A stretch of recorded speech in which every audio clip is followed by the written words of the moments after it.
Era uma época pós-guerra em que o mundo, a Europa pelo menos, estava falida e onde se dá o creche Grandela. É um homem que aprendeu o que é que a vida custa. Subiu a pulso.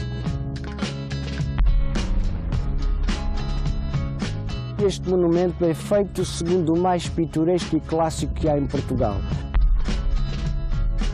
A estrela é inspirada num dos graus da maçonaria que representa o mestre perfeito.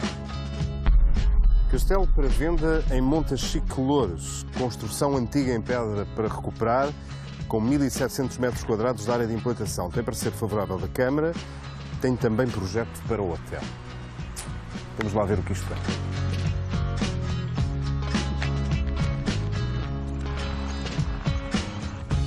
Bom dia. Bom dia. Estava a olhar para o anúncio de venda deste terreno. O senhor é o proprietário. Sou senhor. Como é que este terreno lhe foi parar às mãos? Isto é meu e de um amigo meu que é médico. E andávamos à procura de um espaço ou de um edifício para transformar num lar de idosos. Mas depois mudámos de ideias, as coisas alteraram-se. Tentámos, digamos, outro projeto de centro de eventos, hotel. Pode ser, pelo menos, sempre algo diferente daquilo que é hoje em dia, que é uma ruína. Isso é diferente, de certeza absoluta. E será sempre diferente se mantiverem, digamos, esta silhueta, que é uma riqueza. Isto é deslumbrante. Mas tem algum projeto? Tenho um projeto de hotel, que acho que é um sítio muito perto de Lisboa. E tudo aquilo que ele contém é inovador. Vamos ver esse projeto? Temos um projeto, digamos, que mostra o exterior, na minha perspectiva... De facto, enfim, toda a pedra que está aqui... Encontra-se também aqui neste projeto. Esta pedra que está aqui materialmente não é mexida. Isto não é deitado abaixo, tem que ser respeitado. Há quantos anos tem este projeto? Há 12 anos. 12 anos? 12 anos. 12 anos que andamos a lutar exatamente por isto. E o local continua assim? E continua assim. Toda a gente gosta, toda a gente adora. Esperemos que até ao final do ano, agora com o PDM, que acabou a discussão pública, e esta parte administrativa que se resolva rapidamente. 12 anos é muito tempo, de facto, à espera. É uma enormidade. Que algo aconteça. É uma enormidade. Sr. Inácio, quanto é que o senhor quer por isto? É barato. É barato. Barato? É barato, olha. São 500 mil euros. É uma... Meio milhão de euros. Meio milhão de euros.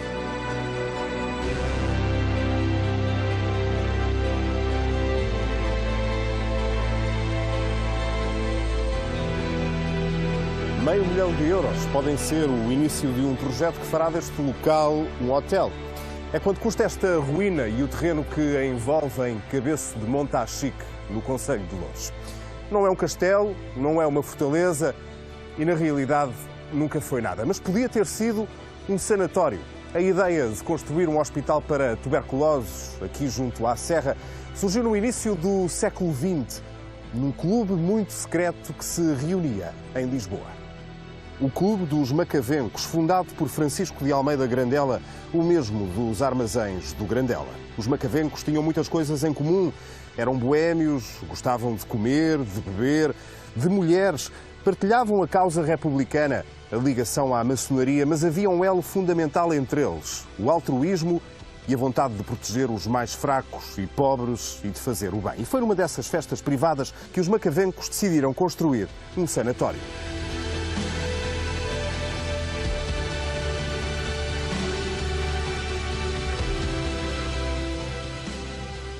Depois, por volta de 1918, Grandela decidiu comprar este terreno às portas de Lisboa. Daí até o lançamento da primeira das milhares de pedras que aqui estão, foi um pequeno passo.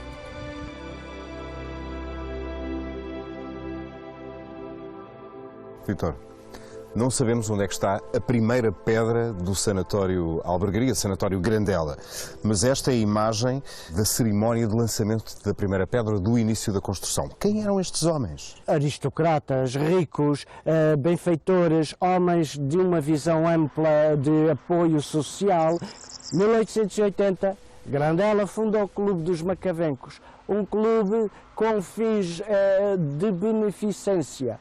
E depois, a partir daí, parte a ideia de comprar este terreno para a edificação de um sanatório. Este sanatório destinava-se a 36 moças ingentes, Estas moças ingentes eram pessoas que viviam na cidade, não tinham não tinham meios, etc. Mas como é que eles têm a ideia, de repente, de vamos construir um sanatório ali em Loures? Foi pensado no interior do restaurante Abadia. Mais que isso, foi um lugar de reuniões secretas da alta maçonaria.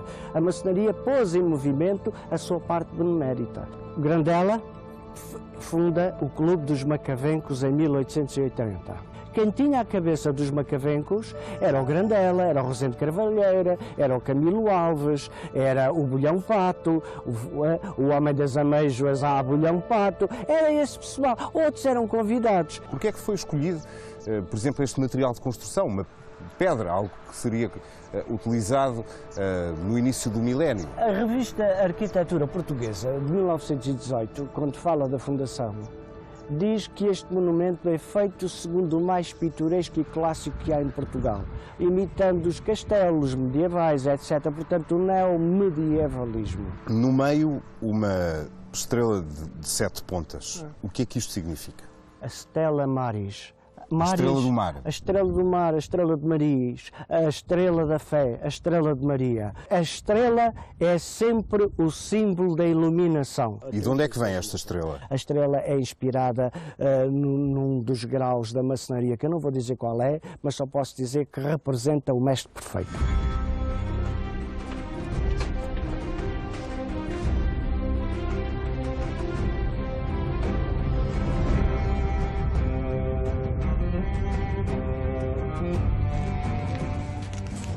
Este cenário dava uma localização perfeita para a série de televisão Guerra dos Tronos. Quem costuma ver sabe do que eu estou a falar. Embora aqui não haja nada de medieval.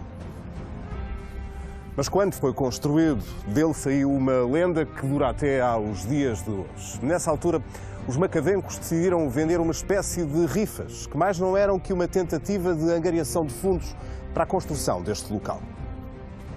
Custavam 5 cêntimos, como mostra este pequeno bilhete dessa altura. Conta-se que o dinheiro reunido foi guardado dentro de um cofre que está enterrado neste local.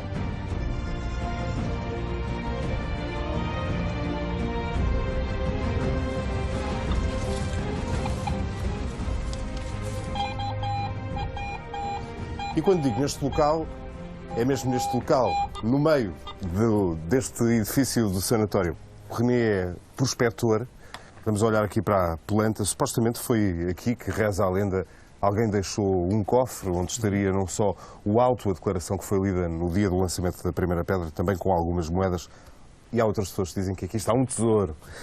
Enfim, isto é um trabalho que tu fazes muitas vezes? Normalmente não. Ou seja, normalmente os serviços que nós temos é para tentar achar objetos perdidos, por exemplo, no mesmo dia, ou digamos, a famílias que têm uma casa cujos familiares morreram subitamente e deixaram peças de valor enterradas, mas é um serviço que é feito muito raramente. Até porque há uma legislação muito rígida no que neste tipo de procura de metais preciosos diz respeito, não é?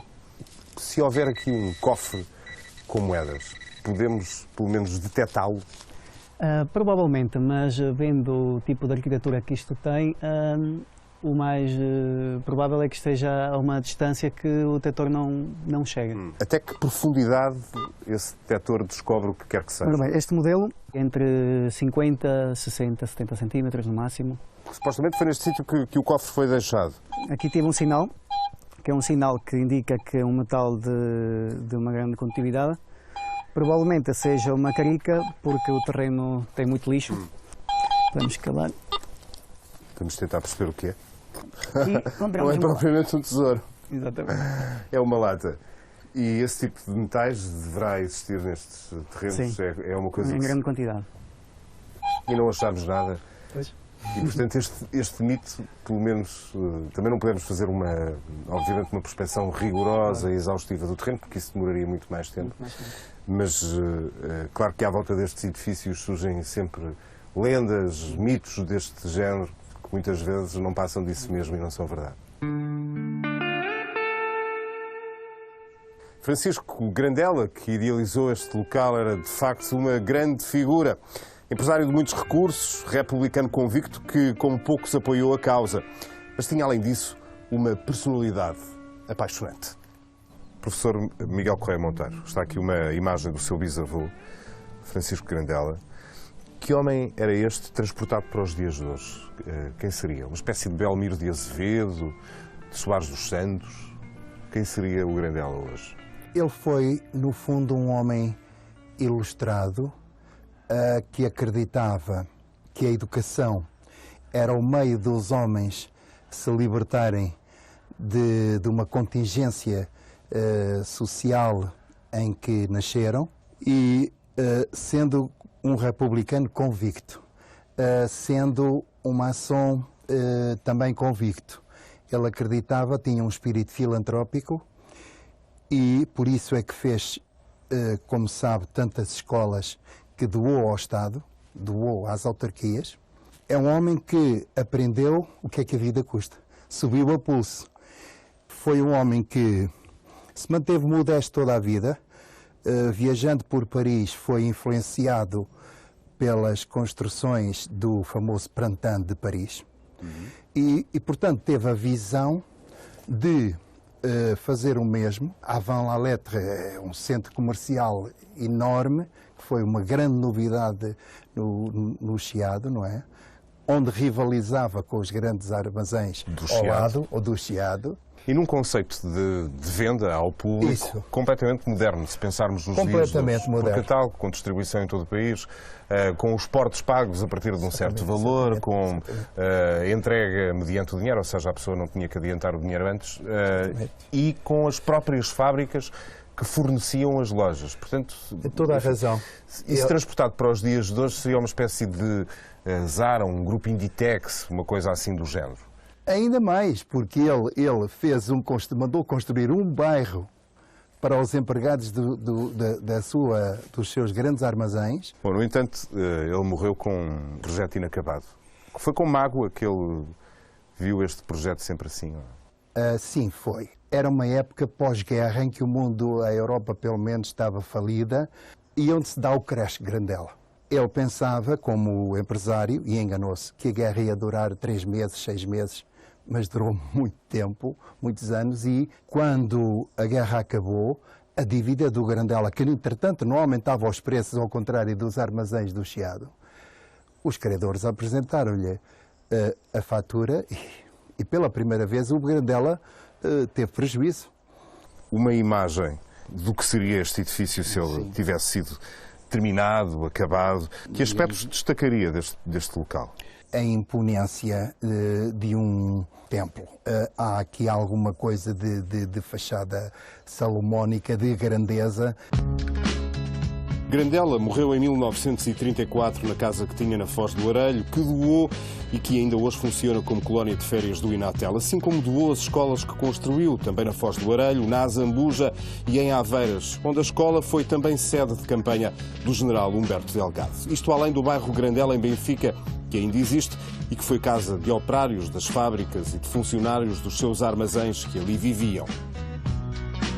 Mas o Sanatório Albergaria foi a obra que, com amargura, nunca conseguiu concluir. Talvez algum dia alguém faça alguma coisa. Um hotel, um centro de congressos ou um museu ao ar livre.